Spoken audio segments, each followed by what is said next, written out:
जगदीशपुर गांव में रम्या अपने पोता मोनू और पोती सावित्री के साथ रहती थी। अभी कुछ वक्त पहले ही उसके बेटे और बहू की बीमारी से मौत हो चुकी थी। तभी से रम्या ही अपने पोता और पोती को पाल रही होती है। एक दिन, दादी, गांव के सारे बच्चे रोज पढ़ने स्कूल जाते हैं। दादी, हम लोग भी स्कूल जाना चाहते हैं, हमें भी पढ़ाई करनी है। बेटी, मेरे पास तुझे पढ़ाने भर के पैसे नहीं हैं। बेटी, मुझे माफ कर देना, मैं जितने पैसे कमाती हूँ वो सारे पैसे तो घर खर्च में ही निकल जाते हैं, तो मैं तुझे स्कूल कैसे भेजूं? बेटी, आज तेरा पिता जीवित होता तो तुम दोनों को आज दर दर की ठोकरें न खानी पड़ती, तुम दोनों स्कूल भी जाते, पर भगवान को शायद ये मंजूर ही नहीं था। दादी, आप परेशान न हो, मैं सब समझती हूँ, आप बहुत मेहनत करती हैं हम दोनों के लिए। दादी, आज के बाद मैं कभी स्कूल जाने को नहीं कहूँगी और मैं भी आपकी तरह ही काम करूँगी, और तब हमारे पास थोड़े और ज्यादा पैसे आ जाया करेंगे जिससे हम मोनू को स्कूल भेज सकेंगे। मैं नहीं जा पाऊंगी स्कूल तो क्या, मोनू तो पढ़ने जा सकेगा। सावित्री की बातें सुनकर रम्या बहुत उदास हो जाती है और वो उन दोनों को स्कूल भेजने के बारे में सोचने लगती है। तभी सावित्री दादी से कहती है, दादी, घर में तो अब राशन भी नहीं बचा है और मोनू को जोरों की भूख लगी है, अब क्या खाने को दूं मोनू को? हे भगवान, अब ऐसे दिन भी आ गए। तो रुक सावित्री, मोनू के पास मैं अभी आती हूँ। तभी रम्या मुखिया जी के घर जाती है और उनसे अपनी तनख्वाह के कुछ पैसे मांगती है। रम्या बहन, देखो, तुमने तो पहले से ही कुछ रुपए एडवांस ले रखे हैं जो कि तुम्हारी तनख्वाह के थे। अब तो सिर्फ तुम्हारे 400 रुपए ही बचे हैं, कहो तो मैं तुम्हें वो दे दूं।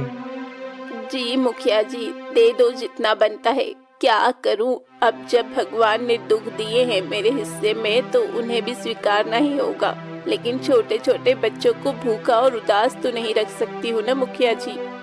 वाह रम्या वाह, इस उम्र में भी तुम अपने पोता और पोती का पालन पोषण जी जान से कर रही हो, तुम बहुत महान हो रम्या।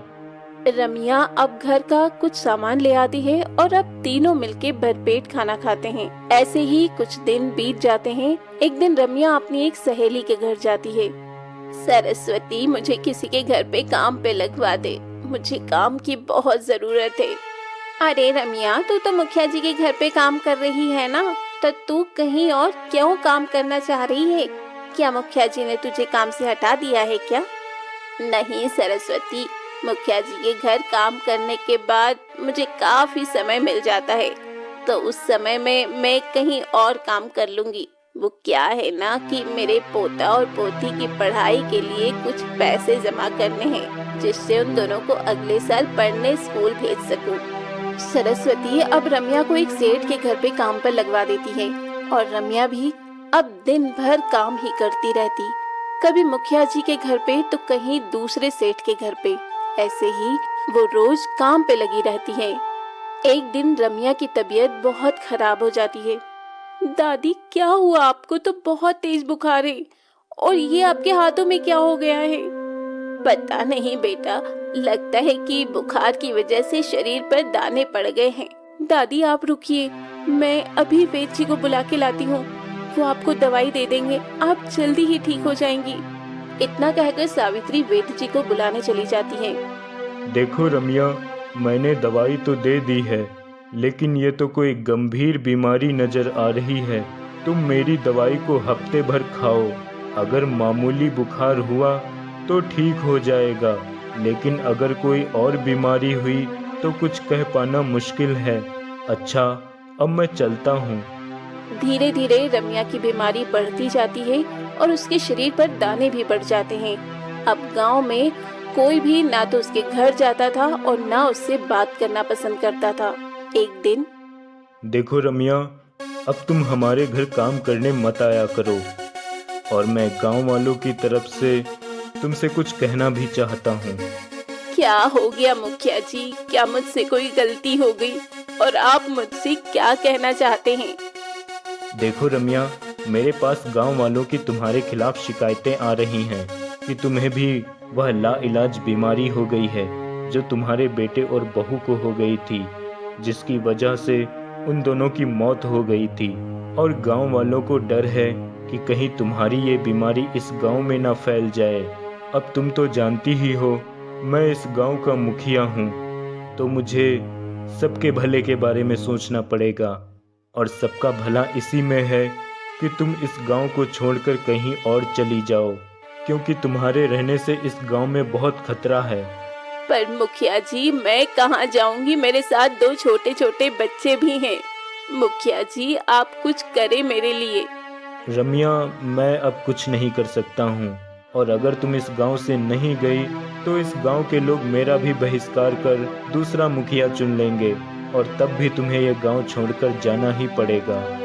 मुखिया जी, ये तो बुखार की वजह से मेरे शरीर पर दाने पड़ गए हैं।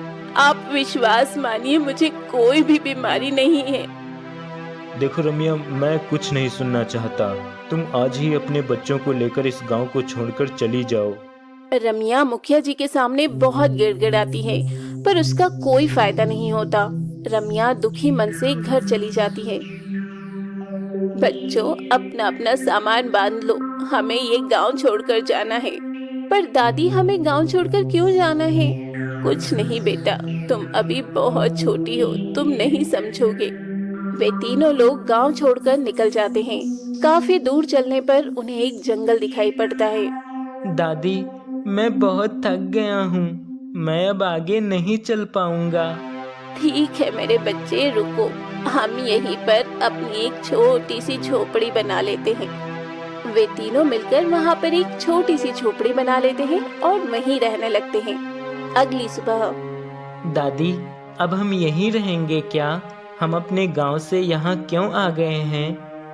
बेटा, गांव में अब हम लोग नहीं रह सकते थे, इसलिए यहाँ रहने आए हैं। पर दादी, हम लोग गांव में क्यों नहीं रह सकते थे? इतने दिनों से तो हम गांव में ही रहते थे, तो अब क्या हो गया दादी? बेटा, गांव वालों को लगता है कि मुझे भी वो बीमारी हो गई है जो तेरे माता पिता को हो गई थी, जिसकी वजह से उन दोनों की मौत हो गई थी। इसीलिए गांव वालों ने हमें गांव से निकलवा दिया कि कहीं उन्हें भी तो वो बीमारी न लग जाए। बच्चों, अब हमें यहीं रहना है। रमिया अब जंगल की झोपड़ी में ही अपना गुजारा करती है। एक दिन जब रमिया सावित्री और मोनू के साथ जंगल से लकड़ियाँ और पानी लेकर घर आती हैं, तो देखती हैं कि उनका बनाया हुआ खाना वहाँ पर नहीं है। हे भगवान, अब ये कैसी परीक्षा है? अब क्या चाहता है तू? अरे इतने दुख दिए, क्या वो काफी नहीं थे? अब मैं क्या खिलाऊं बच्चों को? दादी, आप चुप हो जाइए, आप इतना परेशान न होइए, जाने दो। हो सकता है कोई जंगली जानवर यहाँ आया हो और वो खाना लेकर चला गया हो। अगले दिन जब रमिया फिर से अपने पोते पोती के साथ जंगल से लकड़ी और पानी लेकर आ रही होती है, तभी वो देखते हैं कि 2 व्यक्ति रमिया की झोपड़ी से उसका बनाया हुआ खाना लेकर जा रहे होते हैं। तभी रमिया, सावित्री और मोनू तीनों उन दोनों व्यक्तियों का पीछा करते हैं और वो दोनों व्यक्ति आगे जाकर एक नदी में कूद जाते हैं। तभी रमिया, सावित्री और मोनू भी जल्दबाजी में उस नदी में छलांग लगा देते हैं। तभी वो तीनों अचानक एक दूसरी दुनिया में पहुंच जाते हैं। अरे ये क्या? ये तो कोई दूसरी दुनिया लगती है। ये इतना बड़ा महल, ये तो कोई राजा महाराजाओं की दुनिया लगती है।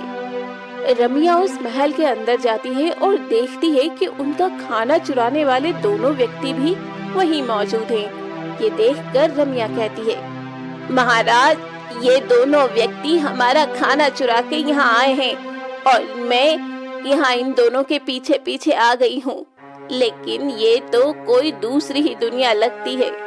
हाँ, तुमने सही कहा, ये दूसरी दुनिया ही है। इस दुनिया को पाताल लोक कहते हैं और मैं इस पाताल लोक का राजा हूँ। और मैं जानता हूँ कि ये दोनों तुम्हारा खाना चुराकर यहाँ लाए हैं, क्योंकि इनको मैंने ही भेजा था धरती वासियों का खाना लाने को। क्या आपने ही भेजा था? पर क्यों? क्योंकि मैं एक बार कुछ समय के लिए धरती पे गया था धरतीवासियों का रहन सहन देखने के लिए। तो मैं वहाँ रोज धरतीवासियों का बनाया हुआ खाना ही खाता था, जो कि मुझे बहुत अच्छा लगता था। लेकिन मुझे कुछ ही समय मिला था वहाँ रुकने के लिए, इसलिए मुझे वापस आना पड़ा। लेकिन धरतीवासियों का खाना मैं कभी भूल न सका, और इसलिए मैंने अपने 2 सैनिकों को धरती पे भेजा वहाँ का खाना लाने को, और ये खाना बहुत ही स्वादिष्ट था। पर महाराज, अगर आपको हमारे हाथ का खाना पसंद आया तो मैं और भी बना दूंगी।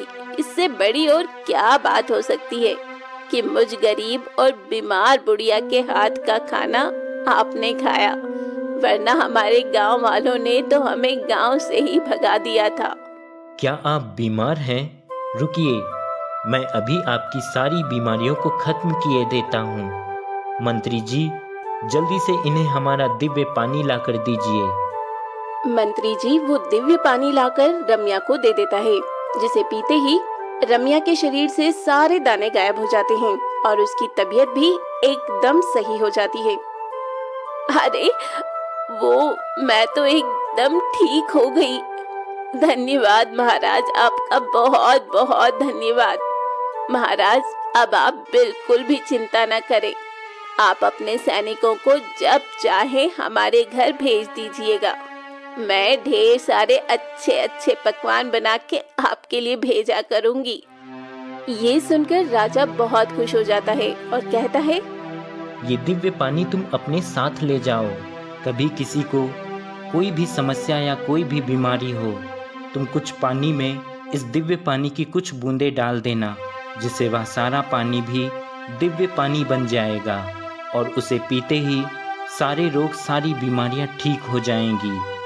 अब रम्या वापस अपनी दुनिया में आ जाती है और वापस अपने गांव में रहने के लिए जाती है कि तभी वहां देखती है कि गांव में एक खतरनाक बीमारी फैली हुई होती है, जिसके कारण लोगों की मौतें हो रही हैं।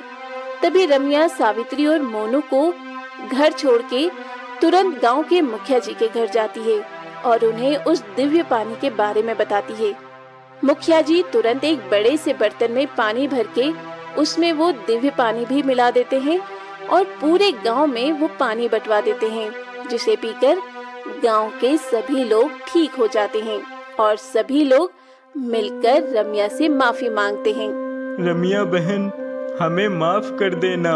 हम सभी ने तुम्हारे साथ गलत किया था, तुम्हें गांव से निकलवा दिया था, लेकिन उसके बावजूद भी तुमने हम सबकी जान बचाई। हाँ रम्या बहन, तुमने हम सबको नया जीवन दिया है, क्योंकि सारे वैद्य, सारे डॉक्टर भी अपने हाथ खड़े कर चुके थे। हम सब अपने किए पर बहुत शर्मिंदा हैं। अब सभी गांव वाले मिलकर रम्या के लिए नया मकान बनवा देते हैं और सावित्री और मोनू भी अब पढ़ने जाने लगते हैं। इसी तरह से सभी लोग अब खुशी से रहने लगते हैं।